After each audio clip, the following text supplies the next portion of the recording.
இப்போ ராமேஸ்வரம் வரையும் பஸ்ஸு போக முடியாதுன்ட்டாங்க. அதனால் இப்போ அதுலேருந்து குட்டி மினி பஸ் மாதிரி ஒரு வேன் கொடுத்துருக்காங்க. அது மூலியமாக இப்போ மதுரையிலேருந்து தனுஷ்கோடி போக போகிறோம்.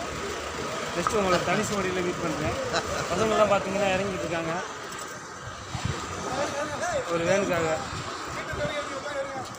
அண்ணே மதுரையில் இருந்துக்கிட்டே தனுஷ்கோடிங்கிறாரு. ஆமாம், இது மதுரை கிடையாதுங்க, ராமேஸ்வரம் தான். அவங்க சும்மா இது நம்ம மதுரையிலேருந்து வந்த பஸ்ஸு. இது வந்து நம்ம வேணும், சின்னதாக வேன் இருக்குது. இதில் நம்ம இப்போ நம்ம தனுஷ்கோடி போகிறோம். வாங்க நெக்ஸ்ட்டு தனுஷ்கோடியில் மீட் பண்ணுவோம்.